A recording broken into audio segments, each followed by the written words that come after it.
Chapter 15. Would you take $1 million for what you have? I have known Harold Abbott for years. He lived in Webb City, Missouri. He used to be my lecture manager. One day he and I met in Kansas City, and he drove me down to my farm in Belton, Missouri. During that drive, I asked him how he kept from worrying, and he told me an inspiring story I shall never forget. "I used to worry a lot," he said. "But one spring day in 1934, I was walking down West Doherty Street in Webb City. I saw a sight that banished all my worries. It happened in 10 seconds. But during those 10 seconds, I learned more about how to live than I had learned in the previous 10 years. For 2 years I'd been running a grocery store in Webb City," Harold Abbott said, as he told me the story. "I had not only lost all my savings, but I had incurred debts that took me 7 years to pay back. My grocery store had been closed the previous Saturday, and now I was going to the Merchants and Miners Bank to borrow money so I could go to Kansas City to look for a job. I walked like a beaten man. I'd lost all my fight and faith. Then suddenly, coming down the street, I saw a man who had no legs. He was sitting on a little wooden platform equipped with wheels from roller skates. He propelled himself along the street with a block of wood in each hand. I met him just after he crossed the street and was starting to lift himself up a few inches over the curb to the sidewalk. As he tilted his little wooden platform to an angle, his eyes met mine. He greeted me with a grand smile. "Morning, sir. It's a fine morning, isn't it?" he said with spirit. As I stood looking at him, I realized how rich I was. I had 2 legs. I could walk. I felt ashamed of my self-pity. I said to myself, if he can be happy, cheerful, and confident without legs, I certainly can with legs. I could already feel my chest lifting. I had intended to ask the Merchants and Miners Bank for only $100, but now I had courage to ask for $200. I had intended to say that I wanted to go to Kansas City to try to get a job, but now I announced confidently that I wanted to go to Kansas City to get a job. I got the loan, and I got the job. I now have the following words pasted on my bathroom mirror, and I read them every morning as I shave. "I had the blues because I had no shoes, until upon the street I met a man who had no feet." I once asked Eddie Rickenbacker what was the biggest lesson he had learned from drifting about with his companions in life rafts for 21 days, hopelessly lost in the Pacific. "The biggest lesson I learned from that experience," he said, "was that if you have all the fresh water you want to drink and all the food you want to eat, you ought never to complain about anything." Time ran an article about a sergeant who had been wounded on Guadalcanal. Hit in the throat by a shell fragment, this sergeant had 7 blood transfusions. Writing a note to his doctor, he asked, "Will I live?" The doctor replied, "Yes." He wrote another note asking, "Will I be able to talk?" Again, the answer was yes. Then he wrote another note saying, "Then what in the hell am I worrying about?" Why don't you stop right now and ask yourself, what in the hell am I worrying about? You will probably find that it is comparatively unimportant and insignificant. About 90% of the things in our lives are right, and about 10% are wrong. If we want to be happy, all we have to do is concentrate on the 90% that are right and ignore the 10% that are wrong. If we want to be worried and bitter and have stomach ulcers, all we have to do is concentrate on the 10% that are wrong and ignore the 90% that are glorious. The words think and thank are inscribed in many of the Cromwellian churches of England. These words ought to be inscribed in our hearts, too. Think and thank. Think of all we have to be grateful for, and thank God for all our boons and bounties. Jonathan Swift, author of Gulliver's Travels, was the most devastating pessimist in English literature. He was so sorry that he had been born that he wore black and fasted on his birthdays. Yet in his despair, this supreme pessimist of English literature praised the great health-giving powers of cheerfulness and happiness. "The best doctors in the world," he declared, "are Dr. Diet, Dr. Quiet, and Dr. Merryman." You and I may have the services of Dr. Merriman free every hour of the day by keeping our attention fixed on all the incredible riches we possess, riches exceeding by far the fabled treasures of Ali Baba. Would you sell both your eyes for $1 billion? What would you take for your 2 legs, your hands, your hearing, your children, your family? Add up your assets, and you will find that you won't sell what you have for all the gold ever amassed by the Rockefellers, the Fords, and the Morgans combined. But do we appreciate all this? Ah, no. As Schopenhauer said, we seldom think of what we have, but always of what we lack. Yes, the tendency to seldom think of what we have, but always of what we lack, is the greatest tragedy on earth. It has probably caused more misery than all the wars and diseases in history. It caused John Palmer to turn from a regular guy into an old grouch and almost wreck his home. I know, because he told me so. Mr. Palmer lives in Paterson, New Jersey. Shortly after I returned from the Army, he said, I started in business for myself. I worked hard day and night. Things were going nicely. Then trouble started. I couldn't get parts and materials. I was afraid I would have to give up my business. I worried so much that I changed from a regular guy into an old grouch. I became so sour and cross that, well, I didn't know it then, but I now realize that I came very near to losing my happy home. Then one day a young disabled veteran who works for me said, Johnny, you ought to be ashamed of yourself. You take on as if you were the only person in the world with troubles. Suppose you do have to shut up shop for a while. So what? You can start up again when things get normal. You've got a lot to be thankful for. Yet you're always growling. Boy, how I wish I were in your shoes.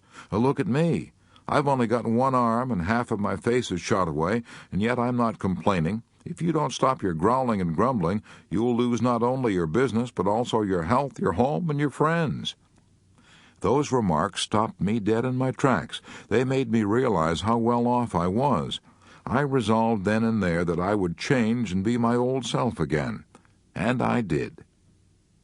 A friend of mine, Lucille Blake, had to tremble on the edge of tragedy before she learned to be happy about what she had instead of worrying over what she lacked.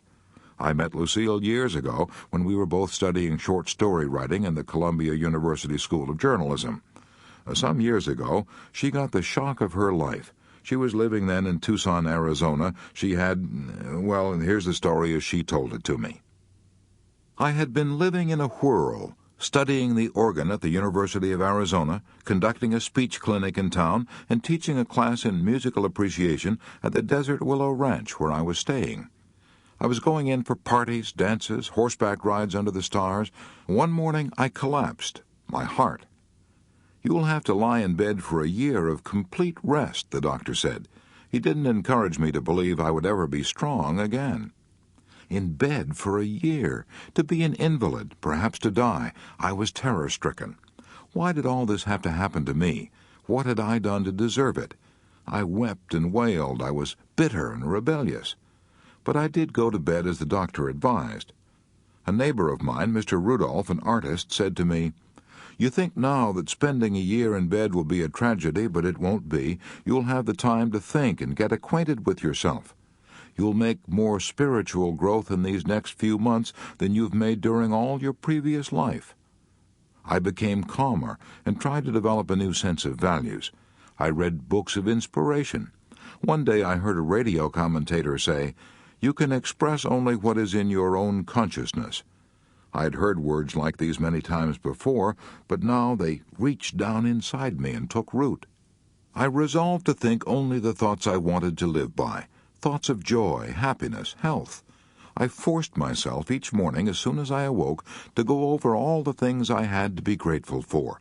No pain, a lovely young daughter, my eyesight, my hearing, lovely music on the radio, time to read, good food, good friends. I was so cheerful and had so many visitors that the doctor put up a sign saying that only one visitor at a time would be allowed in my cabin, and only at certain hours. Many years have passed since then, and I now lead a full, active life. I'm deeply grateful now for that year I spent in bed.